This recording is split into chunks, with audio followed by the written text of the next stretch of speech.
What's up, dudes and dudettes of the internet? My name's Scythe, and today we're going to be taking a look at the CrossCode demo. Links will be in the description to the Steam page where you can end up getting the CrossCode demo yourself. And honestly speaking, this game is fantastic, very nostalgic for somebody like myself. Really reminds me of Secret of Mana and even Brave Fencer Musashi and stuff like that. But before we get started, we very much appreciate if you would hit that like button. And without further ado, let's jump right in. So the game itself ends up having a very interesting story that I think a lot of you are going to end up being interested in. For the most part, we're going to skip through most of the conversation, and I'm going to kind of summarize what ends up being said. A heads up to our younger audience members, there are some light profane words in here. Not really anything too hardcore, but just a little bit of light stuff just to give a heads up to you. But otherwise, most of all the controls are what is so exciting about this game, and plays very, very well. Right now, I'm kind of skipping through most of the instructions, but otherwise, you know, it's just a standard beat 'em up,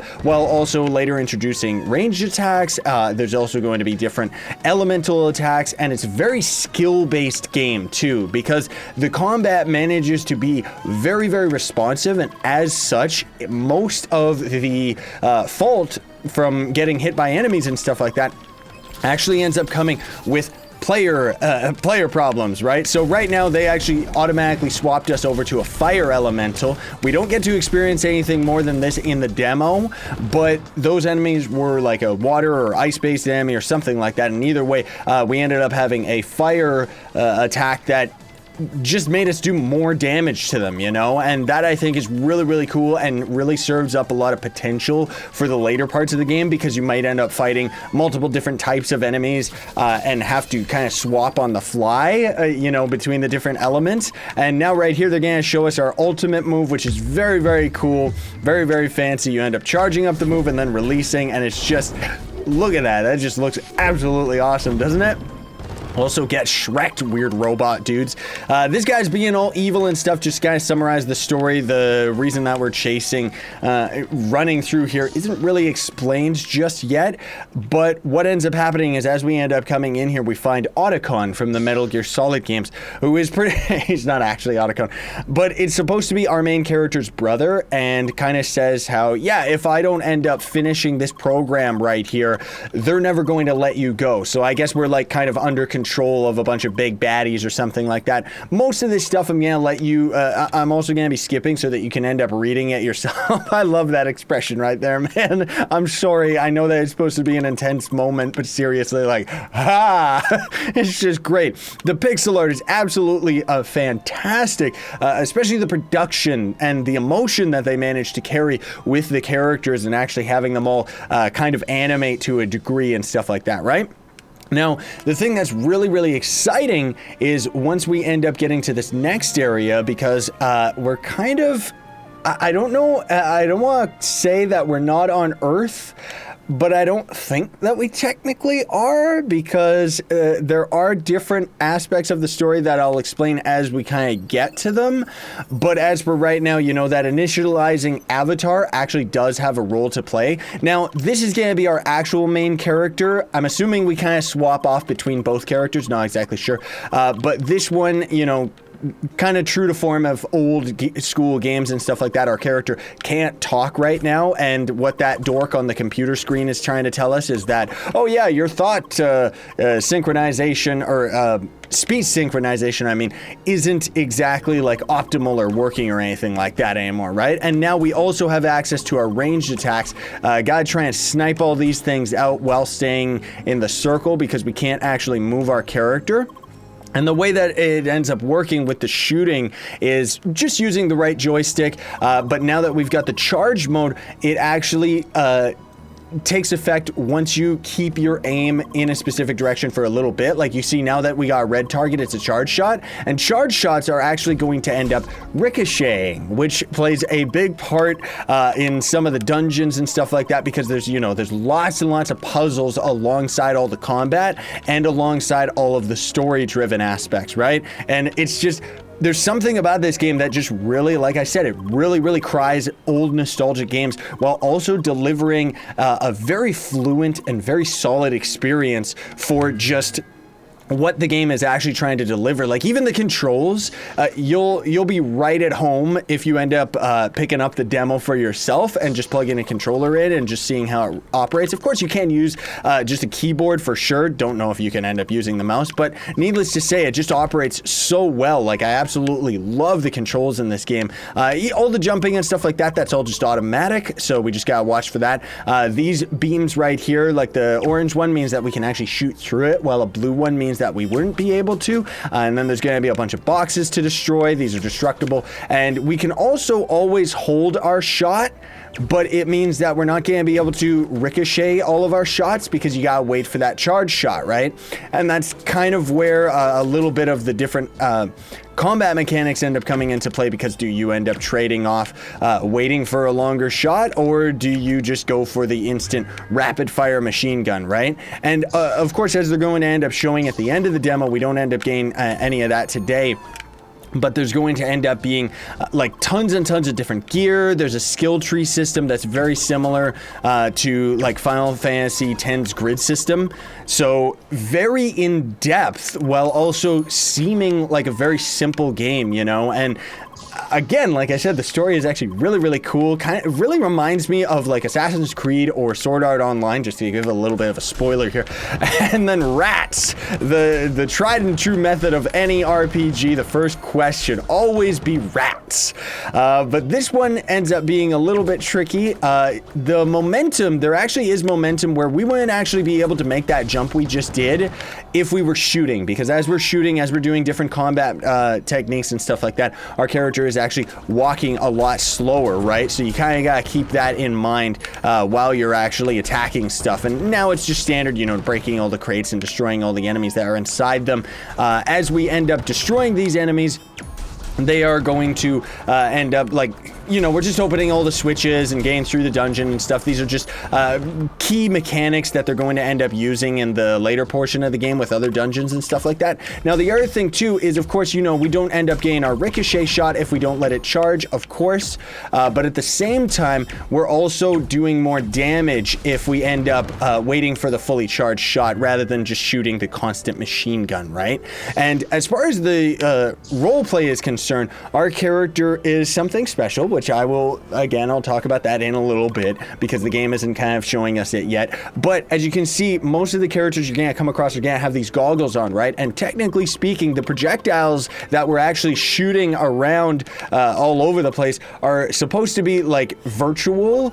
So it's kind of like the in-game characters actually need to wear those goggles in order to even see our shots, because we're kind of like a supreme, like very powerful being in this world, while certain other characters are just going to end up being like just kind of in the background, you know, because the point of it is that the game is kind of like an online game within a game type of thing. And of course, you know, they kind of explain that a little bit better later on, but we'll get into that a little bit later. I know I just keep saying that. You'll have to excuse me if I repeat myself too much. By the way, folks, I'm a bit sick right now and very under the weather. So now we've actually got access to our melee attack, which we were just using 2 seconds ago. But now we can use it to get through most of these areas because we got to activate like all these different switches at the same time. Not to mention there's going to be all these other enemies that they're throwing at us. Honestly speaking, I'm a little bit surprised that the game has that first section, which is a very, very quick, very, very brief tutorial, and it explains the game controls very well. And then the player, like myself, I already understood like how the game actually operates. And then for some reason they hit us with this area, which is kind of like the exact same thing over again, but a lot slower, which I don't know if they did that on purpose or in the full game, which of course is in early access right now.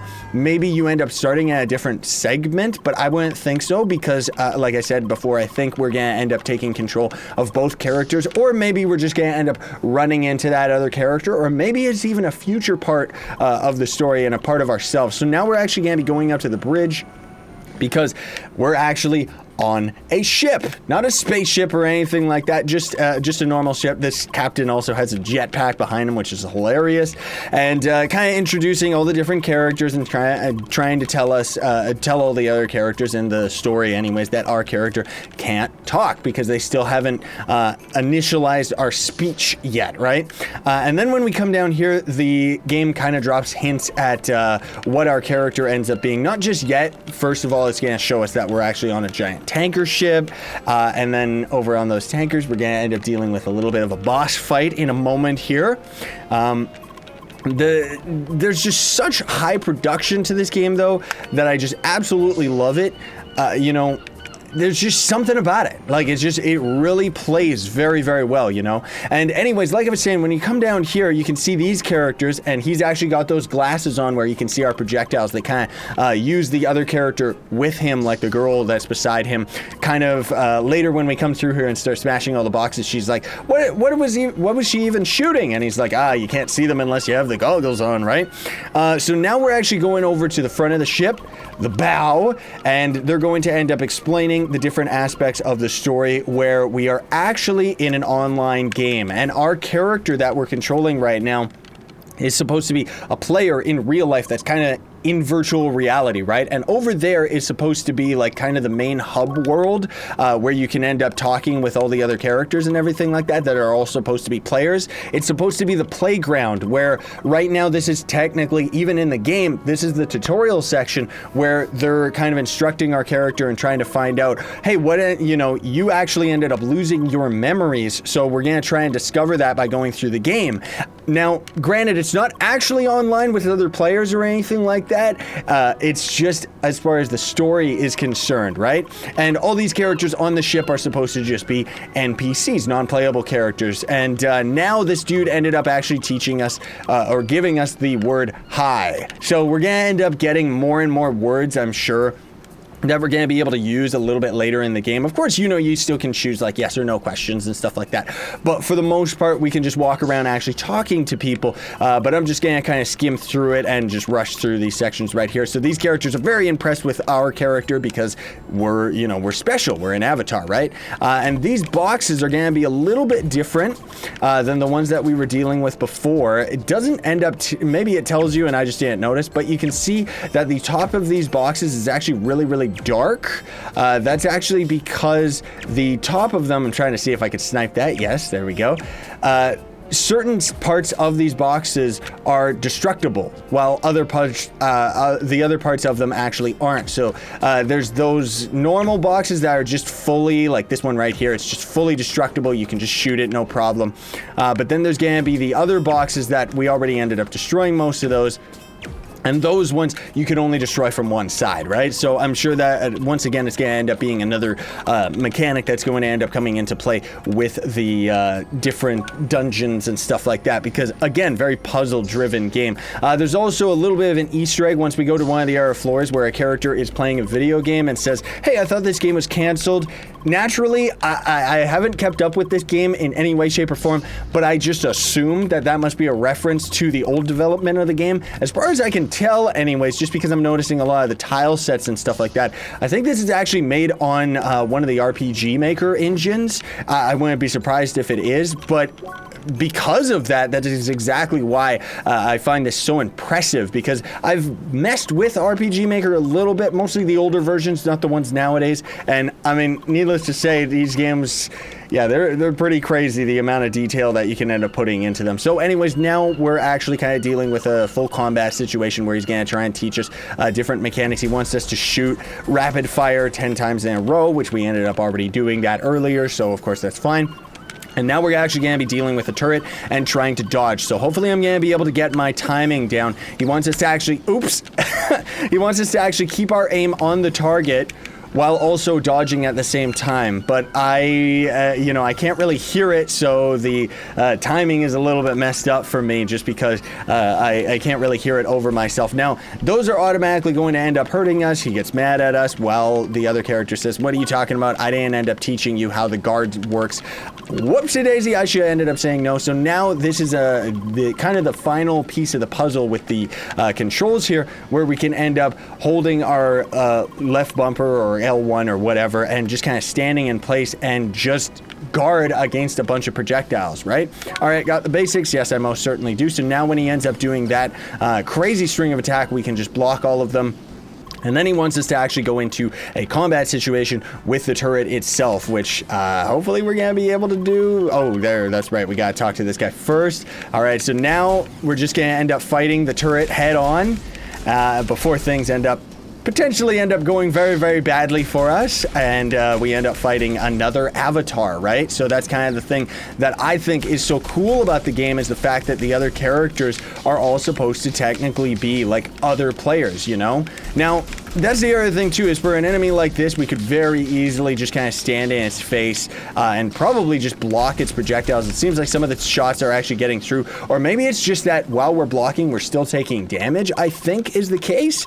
But anyways, they're saying that something is coming by, something's coming in our direction, and honestly speaking, when they ended up kind of talking about this, all it made me think of was Final Fantasy VII with one of the weapons, and I thought it was going to be like a big evil monster or something. Turns out it's just some little dude with a cloak, right? But anyway, he's supposed to actually be another player, which is really, really cool, right? And he kind of drops hints and knows more about who we are. And you know, the character and the captain right here is saying, dude, you came a little bit out of the play zone. This is not actually a part of the game, so get out of here right now.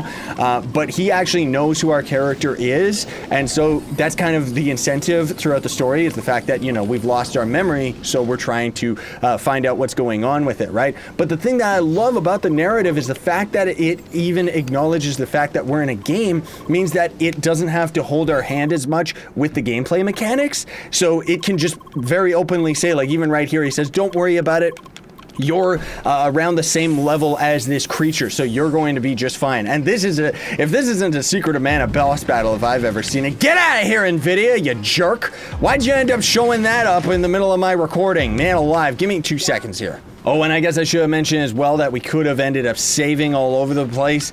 Sorry that ended up showing up though, folks. Unfortunately, that's just kind of how NVIDIA is. As I'm using Shadowplay, it doesn't want to end up hiding it, right? Ha! So what we gotta do for this guy, the reason why I'm dodging him, is because you can't actually damage him. You can only end up damaging his crystal element up here. And we can actually get a little bit of overcharge damage, which I'm just gonna do because taking damage on this guy doesn't really matter, as he's the first boss. But the fact of the matter is, like, the way that this game plays, like I've already said it before, but the fact of the matter is, it's so smooth, you know, like the gameplay, as well as just even this boss battle is very, very fluent, while also being challenging at the same time, you know, and it plays so well. So as you can see, we don't actually get that much overcharge damage, but for that final phase, we definitely do. Of course, you know, typical of bosses, he's having phases right now, so he's actually getting faster and a little bit stronger, more angry and stuff like that, right? So we gotta try and watch out as much as I can here.